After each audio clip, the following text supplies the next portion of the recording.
Welcome back to what Arty Noobs with General Disturbance. This is an FV4005 Stage II. It's the Tier 10 British tank destroyer. It's located on the north spawn of Himmelsdorf and it's under the command of ineedcoffeedude. Yes, the dude who actually formed What Arty Noobs with me back in 2016. A long time ago. Well, he's in the Tier 10 tank destroyer that they call the ship bar, yes, I know. Or the doom bar, or the hesh bomb, which I actually prefer hesh bar because hesh bomb because this thing was designed to fire nothing but hesh. In fact, the armor piercing round and the HE round on this vehicle are fictitious. They never existed. Ouch. Well, he took a round in the tracks from the Progetto, but that's all so far. Now this tank is actually based on the Centurion Mark III, that's the hull, but the top of the tank, well, it was actually a 7.2 inch gun that was bored out and turned into a rifled gun instead of a howitzer, because that's where it came from. And just look at that, he's one-shotted a Scorpion G out of the game with a hesh round. Yep, he's carrying nothing but hesh. Only 20 rounds, that's all you get. In fact, they've actually increased the number of rounds that you can carry, I think, in this vehicle, because it used to be less. But he's got more now. Now, the turret is paper thin. In fact, if you're an Arty, this is an ideal target, because if you can hit that turret, you are more than likely going to get a penetrating shot, which could be kind of meaty. In fact, only earlier today I actually hit a gorilla, which has also got equally thin armour, virtually non-existent, and got a full roll on that one, and yeah, he didn't particularly like it either. Well, the hesh bomb or doom bomb or ship bomb, whatever you want to call it, is a bane for some people, because all of a sudden, out of the blue, you get one ticket out of the game, and well, he fired that one because he was rather frustrated. He wasn't getting any hit points because the guys up on top of the hill weren't moving about. Now, the bad thing about this tank destroyer is the reload time. Normally, by the book, it's 28.76 seconds, but you can see that ineedcoffeedude's managed to get it down to 7:10, and an M48 pattern just managed to get a round into him. A 348 hit points. He's going for the response, and yes, he gets it. Unfortunately, he also receives an artillery round from a Lorraine 15551, who must be up in the southeast corner of the map, and he's just taken another round from a T30, and of course that was a 155mm gun. This caliber is 183mm, but of course the T30 has slightly more armour than this tank destroyer. He's waiting to see if the T30 will make the mistake of trying to come around that corner again for a second bite of the apple. He decides to fire anyway. He's only got 40% of his hit points left. There's not much juice to go on, really. One decent hit and he's out the game. Now, the other thing that's bad about this tank destroyer is the speed. It's 52 kilometers an hour. It's very slow. So, yes, you're not going to be winning any awards for racing from one side of the map to the other, but it has got such a good gun, and such a long-range gun at that, that you can dupe enemies from a long way away. That T-34B, I think he's an AFK, and we're expecting the enemy to turn up just around that corner any second. And I think ineedcoffeedude is going to try and fire a round over his engine deck into the enemy. There he goes, and he does. IS-22 bites the dust. He has gone to meet the many-faced god. And you might know which program I'm referring to in that one. Okay. Nobody about. Looks like the enemy has been wiped out. But that T-30 we saw earlier, it's not the same one. He's still down there in the corner, but another T-30 is actually now up around the corner. He's on the flat area, but the Jagdtiger is going around to find him. And he's found him. We're expecting somebody to come down from the hill. T57 heavy. But no joy so far. Yes, he did come down, and well, we kind of missed our opportunity to get a shot. We're dialing in, and he does get a shot on target, but he has to duck into cover quick lest that T57 heavy respond.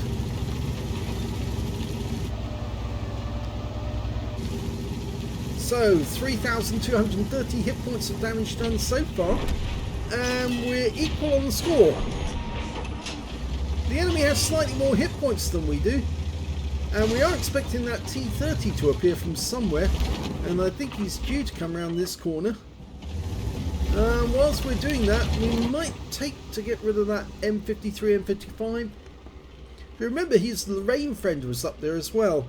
In fact, I think they're the only ones up on top of the hill or down in the south area. So it's just the T30 we need to get rid of on this corner. Is he there? Not yet. Okay, so we've squeezed out.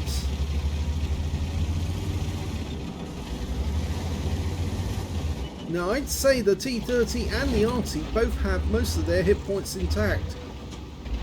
And that T30 is still unspotted since our last encounter, and of course in the last encounter we lost some hit points. Well, the T30 snuck up the centre line and went straight to the cap. Our GW Tiger actually is hiding in the garages at the moment of the railway shed. Now we know he's just around the corner because he was last seen and he took out our Jag Tiger. Hello, crawling forward, thank you very much, and good night. Yep, that's him out the game, and that means now there's only 2 Arty remaining, which obviously gives us the opportunity to get a Pascucci's medal. Yes, because, and of course to get revenge on one of those players, because he was the one who hit him earlier, the Lorraine 15551. Well, the enemy must be feeling, well, a little trepidatious at the moment. You don't really want to come across one of these, because yes, they're one-shot derp. 4,800 hit points now. In fact, 880. I think he's decided what he's going to do is just drive over to the southeast corner of the map, find the Lorraine and take him out of the game with just one shot. And after he's done that, he'll hunt down... Oh! Well, that was rather silly. They've gone to the cap. What they should be doing is waiting in ambush to hit somebody when they come around the corner, because of course the armour on the FV4005 is so thin they could get a penetrating shot which would kill him. But instead they've decided to announce their position and... That's a drive-by. Oh dear, that did not go well. Yes, I think they would have been better off setting up an ambush where one of them would have got a penetrating shot and taking him out of the game, and then it would have been either 2-on-1 or 1-on-1 for the Arties. But as it is, yeah, it's now just the M53, M55, and he's probably waiting in ambush just around the corner. No, he's not. So the question is, has he gone into that little cul-de-sac in grid square A4 to await our arrival and then to try and derp us out of existence, or is he hunting? Well, he could be doing either. Our GW is going down to the enemy cap, and he'll start the cap running. That might attract the neighbours. No sight of him on the railway line. Is he in the corner? He could still be in that cul-de-sac. He's just checking to see. Doesn't want to get derped. Nope, nobody there. Head south. Of course, the possibility is that the M53, M55 might very well have gone straight back up the hill. But that would be very odd considering the Lorraine came down to cap with him and got taken out of the game. And we know that the ineedcoffeedude has achieved 20% of the enemy hit pool. Oh, there he is! We know where he is. He was on the banana and he's headed this way. Now, is he setting up for a shot? No, he's on the move. Bad mistake, and that's it. Game over, Top Gun for Scoochies, and he won. Let's have a look at the end of battle stats. And here's the end of battle results, and it was an ace tanker for ineedcoffeedude in the FV4005 Stage II on Himmelsdorf.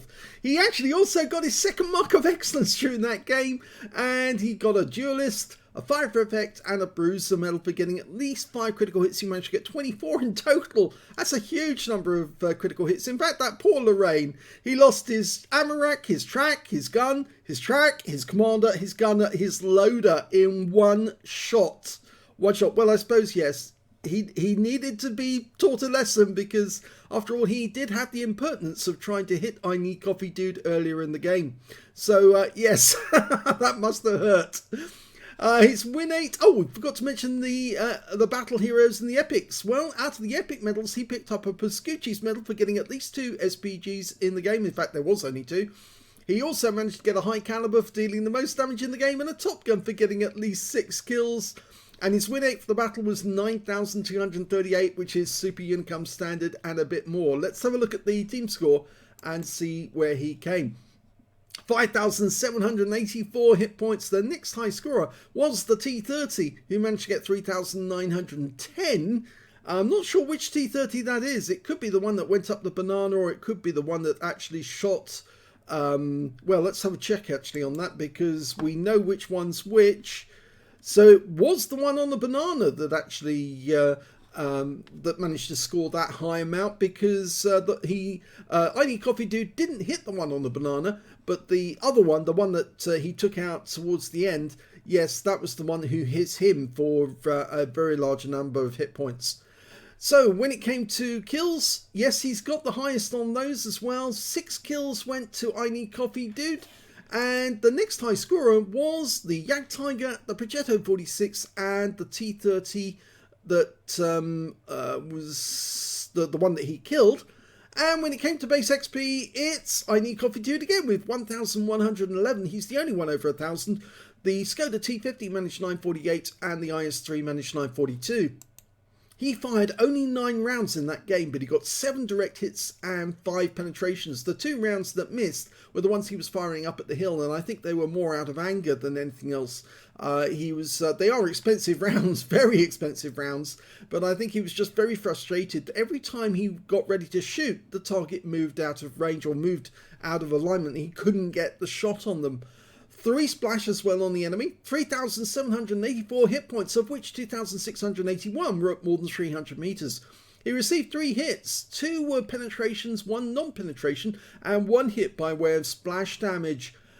2 enemy vehicles spotted, 8 enemy vehicles damaged, 6 killed, and he also managed to get 4 defense points when he reset the cap.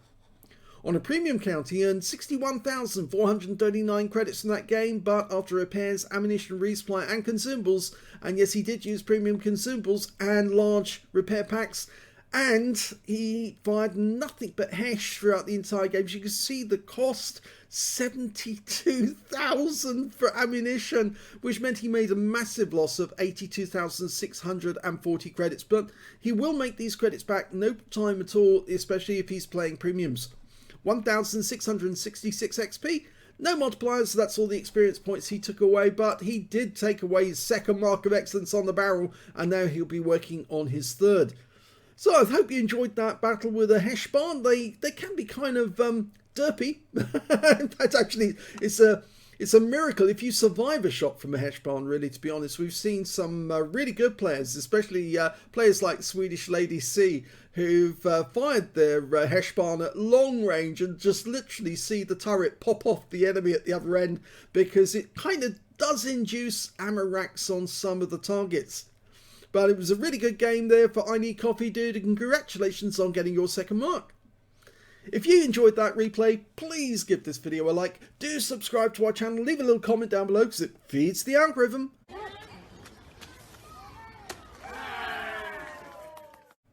And thank you for watching.